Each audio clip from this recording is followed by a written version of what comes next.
In this video, I'm going to show you 4 interactive tips and techniques in Adobe InDesign that you can apply to your own portfolio presentations today.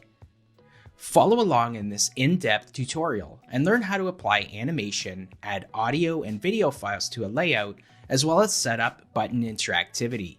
I'll also go over how to publish the document online and preview the portfolio in a web browser. So let's jump in and get started.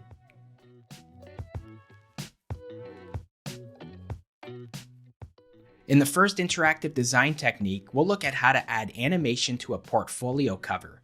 This is a great way to add engagement and entice people to keep viewing your portfolio. Let's take a closer look. On my screen, I have the cover page for my portfolio, and I want to add 3 separate animations to this. Now, before I add the animations, we're going to need to open the animations panel. This can be accessed by going up to Window, Interactive, and choosing Animation. You can see I already have mine docked here on the right hand side. So the first thing I want to do is add an animation to the main image. I'll click on the main image and you can see the name is jacksontrexler.png. Here I can add a custom name. I could call this main image and I'll choose a preset from the preset animations. In this case, I'll choose fly in from bottom. You'll see a green line over the image. This is the motion path that the animation will appear in this case, bottom to top. The duration will be 1 second, and all the default settings in this animation preset are just fine.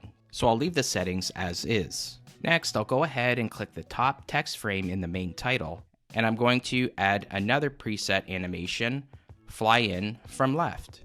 So in this case, I want to have the animation fly from outside of the page and land in its current location, and you can see that the green motion path arrow is reflecting that animation. In the animation panel, you'll also notice a preview of how the animation will look like. Once again, all the default settings are just fine. I'll click on the second text frame, I'm Jackson, and I'll leave the names just as is, and I'll choose a preset of the opposite direction to fly in from right.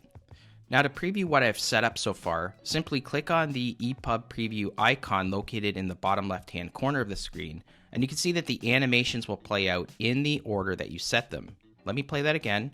We have the main image come in first, followed by the first text layer, and then the second text layer. Now I want to adjust the timing so the animations sync up seamlessly. I'd like to have the main image appear first, followed by the 2 text frames at the same time. To do this, I'll click on the timing panel, which I also have docked on the right hand side. If you want to access that, again, go up to Window, Interactive, and choose Timing. Here you can see that all 3 of the animations are displayed in the timing panel. You can see the main image is at the top, followed by Hey There, and then I'm Jackson. In this case, I'm going to click on Hey There, hold my Command key on a Mac, Control on Windows, and choose I'm Jackson. And in the bottom right hand corner of the window, you can see that there's an icon with an option to play together. So I'll click that and you can see that both of those animations are synced together. So now if I play this, let's do that again. I'll click the play icon. You can see that the main image comes in first, followed by the main title text elements. The second interactive tip we'll look at is how to add audio to a layout featuring custom play and stop buttons. This is an added layer of interactivity that gives your audience more control when viewing your portfolio. Let me show you how this works. I'm on the second page in this portfolio, and you can see on the page I have 2 icons, a play icon and a stop icon. These will control the audio file once I've placed it on the page. Now for this, we'll need to access the media panel, which can be opened by going to Window, Interactive, and choosing Media. Here's mine already docked on the right hand side, and from the bottom right hand corner of the panel, I'll click on Place a Video or Audio File. I'll choose my audio file, jacksonintro.wave. You can also use a .mp3, and I'll click Open. Here it is in my loaded cursor. I can click and drag, or I can simply just click to place it on the page. The key thing here is I want to hide the audio file behind the main image so it's not seen when the viewer opens the page. Instead, I want the play button and stop button to control that audio file. So I'm going to place it in the bottom left hand corner, and while holding Shift Command, that's Shift Control on Windows, press the left square button to send it to the back. And if I go to my layers panel and open up the content layer, you'll see that it's at the very back of the page, jacksonintro.wave. Now here comes the fun part. We're going to add the interactivity to the buttons. I'm going to click on the play icon first, and in the buttons and forms panel, which I'll tear off and place close to the area I'm working in the type dropdown, I'm going to choose button to convert that play icon into a button. And next, I can rename that button to play audio button. Again, the event will be on release or tap, and I'm going to click the plus icon to add an action of sound. Now it's important to note that this will not work for PDF. You can see the label here, it says EPUB or publish online only. If you're trying this for interactive PDF, it just won't work. So I'm going to select sound from the actions options, and you can see from the sound options, I have jacksonintro.wave. And the option here is to play the sound when I click the play button. Good, I can click on this second icon, which is the stop icon, and from the type, I'm going to choose button, and I'm going to rename this stop audio button. Again, I'll add an action of sound, and the only thing we're changing in this instance is the option from play to stop. You'll see that you have some other options here to pause and resume, but in this example, I'm showing you how to play and stop. Now, to ensure that the audio is working as well as the interactivity, I'm going to click on the EPUB preview window icon to launch the EPUB preview window. I'll expand the window to increase the size so you can get a better look. I'll refresh the preview window and click the play button to listen to the audio. I'm Jackson Trexler, a UX UI designer who believes that great design starts with... And I'll click the stop button to stop the audio. I'll click play. I'm Jackson Trexler, a UX UI designer. And then once again click stop to stop the audio. And you can see that the audio file with the play and stop controls is working just fine. The third interactive tip we'll go over is how to create an interactive photo slide within a pop-up window. This is a perfect way of containing your work in an interactive gallery, keeping your content in one place. Here's how to set it up. For this next part, we'll once again be using buttons and forms as well as object states to create a multi-state object, or MSO for short. Before we do that, I want to show you the layers panel once again. I have two layers here. One is called Media Window 1, which will serve as the background between the main content on this page and the image slider itself. And then I have an image slide with a next button icon and a previous button icon. And if I pan over to the left a little bit, there's also a close button here, which will close up the background window and the image slider. The first thing I want to do is create my multi-state object. I'm going to temporarily lock the Media Window 1 layer, and if I expand the image slide layer, you'll see that I have 4 images here and they're all stacked on one another. Image 1, 2, 3, and 4. I'll turn those back on, and what we want to do is select all 4 of these, so just drag and select all 4, and if I look in my layers panel, you'll see that the indicator lights are on. That tells me that all 4 have been selected. And now I want to convert the selection to a multi-state object. I have my object states panel here. I'm going to just tear it off. Again, to access this, go up to Window, Interactive, and choose Object States. With the 4 images selected, I'm going to convert the selection into a multi-state object, and you can do that by clicking this icon in the bottom right-hand corner. Now by default, the object name will be called Multi-State 1. I'm going to rename this to Image Slider or Image Slide, your preference. The states by default will be State 1, State 2, State 3, and State 4. I also want to rename these. You can do that by clicking and then clicking once again to enter the field and renaming them. And I'm going to keep this simple. I'll call it Image 1 and so on. So click the state, click again, and then this will be Image 2. Click the state, click again, Image 3. Click the state, click again, and this is Image 4. And I always like to click on Image 1 so I know that that is the first image in my multi-state object. Now before I set up the button structures to set up next and previous image actions, I want to add my animation to the media window background as well as the image slider. So I'm going to go back up to layers and I'm going to turn on media window 1. I'm going to click on it once, and in the animation panel, I'm going to set a preset of zoom in 2D. I'm going to rename this animation to image slide background. You can see that the event is on page load, and that's fine for now. The duration will be half a second, and all the other settings are just fine. I'm going to click on the multi-state object. Again, this is a grouped element now, so if you click on it, you're actually selecting the entire group and not just the first image. You can see the name is called image slider, and that's fine. I'm going to set a preset of fade in, and this will also be half a second to keep the same pacing as the media background window. So if I tear off the animation panel and group it with object states, I'm going to click on the EPUB preview window. I'll just tear it off and expand the window so we can get a better look at the project. You'll see that when the page loads, it launches both the animations starting with the slider background followed by the image slide presentation. I think it's looking good and we can move on to the next step. Now we can set up the button structure. So I'm going to tear off buttons and forms and group it with animation and object states, just so I have a floating panel here. It helps me work more efficiently.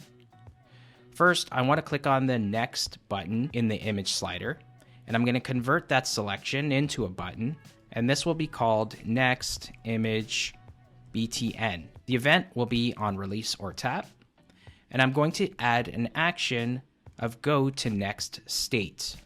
It's important to choose go to next state, not go to state. The difference is this will go to the next state in the image slider, whereas go to state will ask you to choose which state you want to go to. So this one's simple, go to next state. The object is image slider, and that's perfect. You also have the option of stopping at the last state or leaving this unchecked and it'll just loop right through. I'll choose the latter. I'm going to click on the previous icon, and in the same fashion, I'm going to convert that to a button, and this will be called Previous Image BTN. I'll add an action of go to previous state. The object is image slider, and I'll leave stop at first state unchecked. Another important thing here is to ensure that both of these buttons are hidden until they're triggered. Here's the option down below. I'm going to check that on, so we won't see this until we click on a button to launch them. And I'll do the same thing here, hidden until triggered. I'm going to click on the close button and convert that object into a button, and this will be called Close Slider BTN. Again, the event will be on release or tap, and I'm not going to add an action just yet. I'll do that in just a moment. Now that I have all these settings, I'm going to open the layers panel, and I'll hide the image slide and background window layers so we could see our original content on this page. You'll see in the bottom left corner of the layout a trigger button that will launch the image slider and background window. So I'm going to click on that icon, and I'm going to convert that to a button as well. I'll rename this button Image Slider Trigger, and I'll apply an action of animation. And the animation is image slider and image slide background. So I'll choose image slide background first, and the option is to play. So when I click that button, the image slide background will play. I'm going to do the same thing here. Click the plus icon to add another action of animation, and the animation here is image slider with the option to play. I also want to add a show hide buttons and forms action to show and hide buttons when I click the trigger button. So for example, when I click that trigger button, I want to show the next image button. I want to show the previous image button.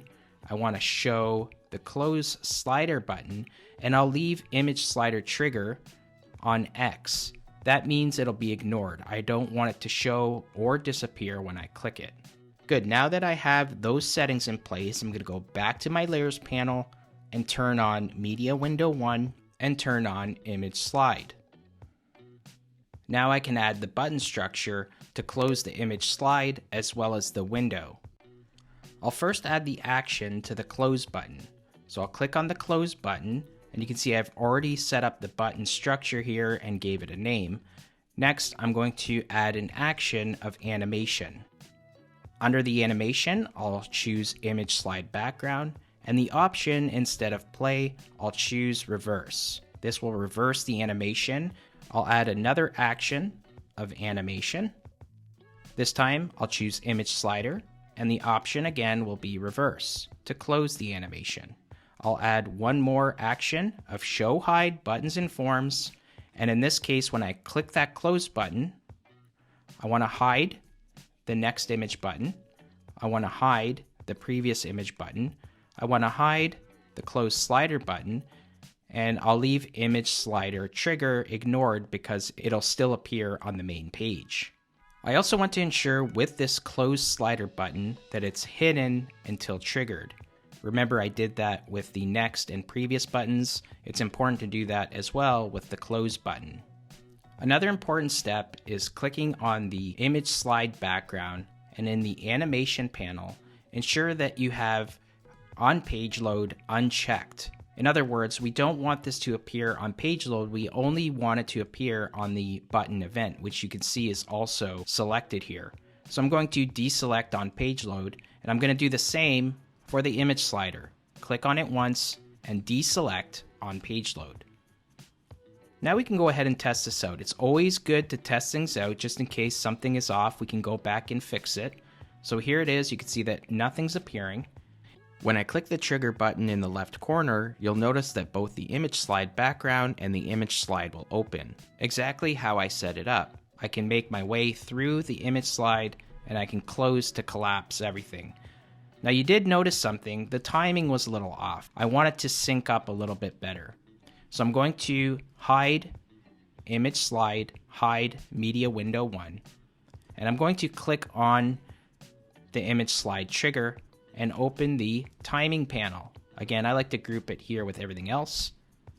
In the timing panel, you'll see that I have both of those animations when I have that button selected, image slide background and image slider.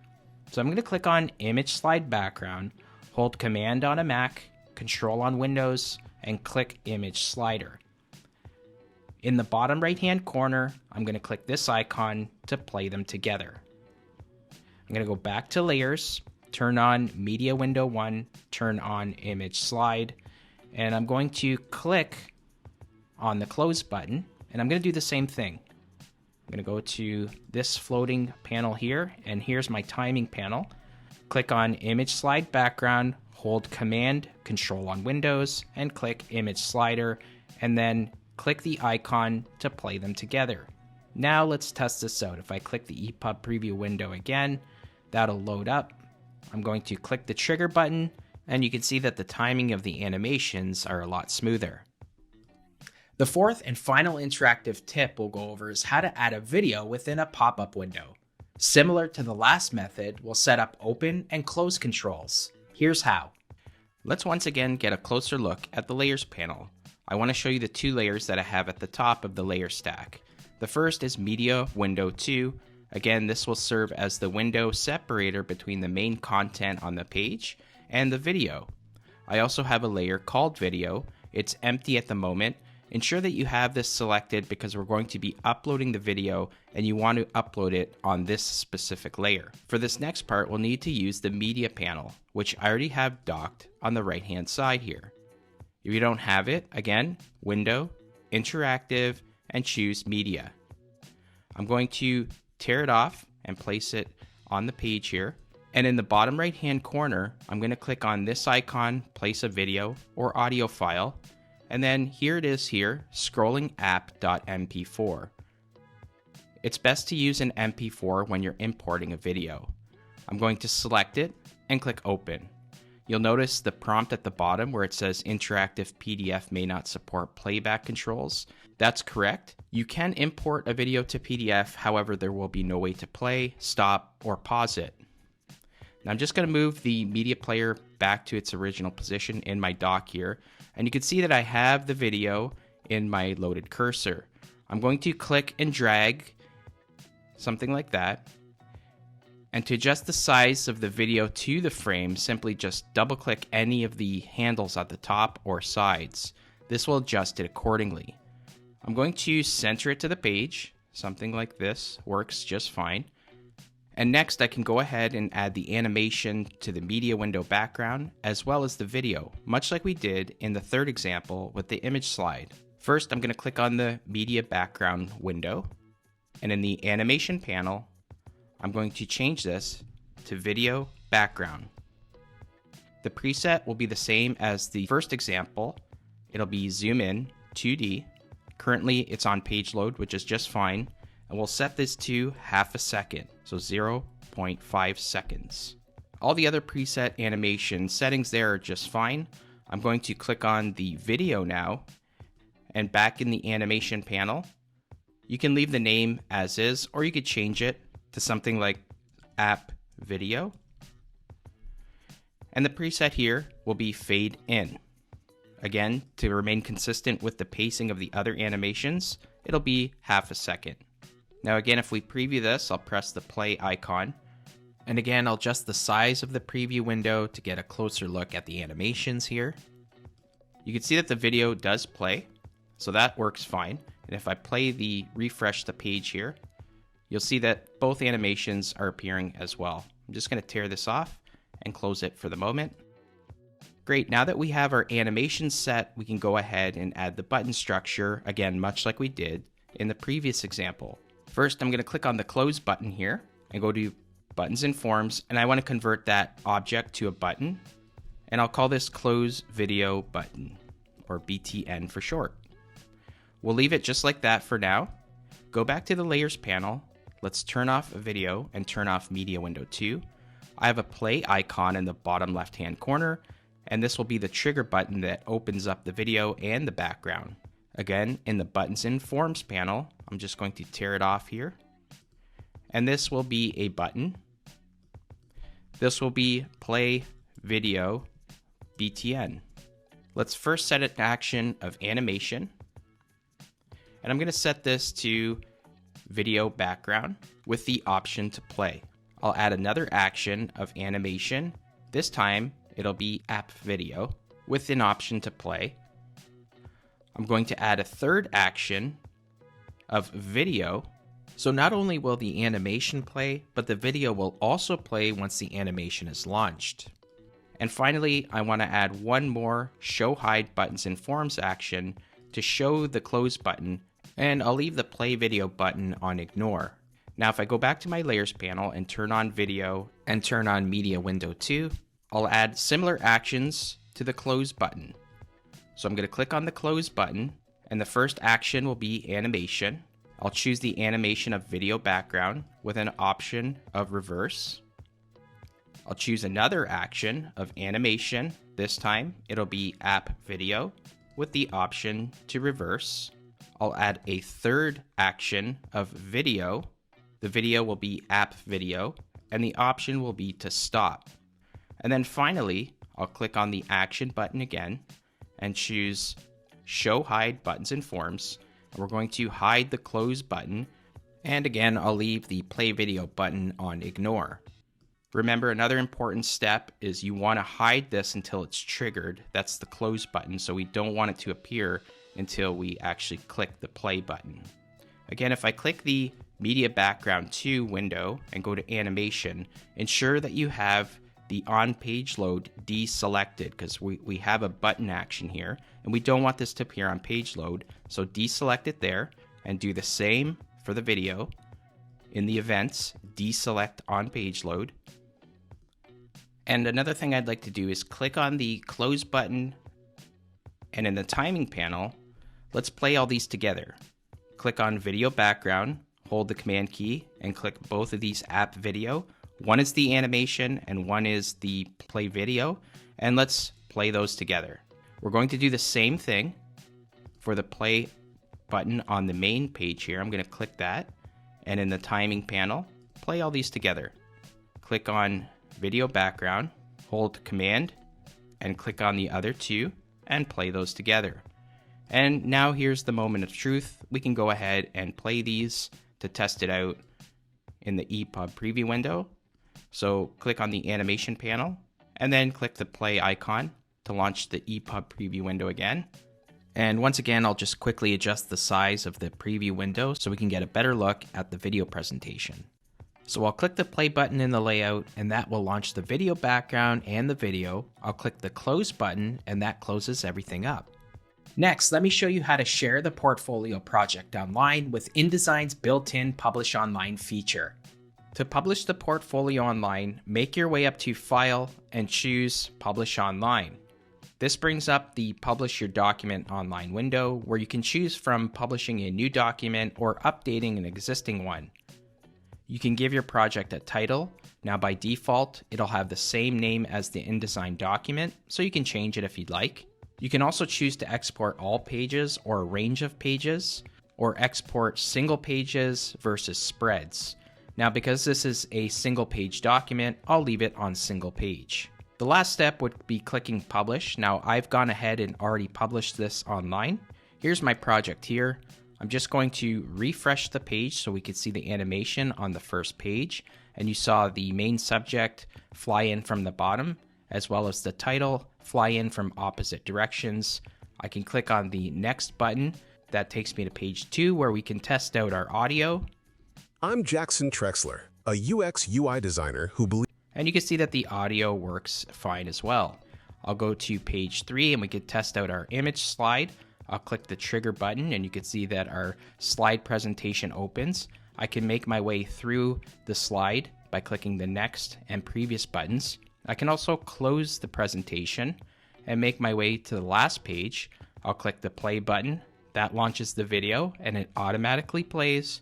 And then I can close it and that'll close everything up.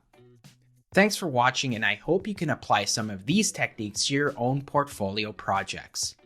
If you enjoyed this video, leave a like and hit the subscribe button to stay up to date with all my latest tutorial content.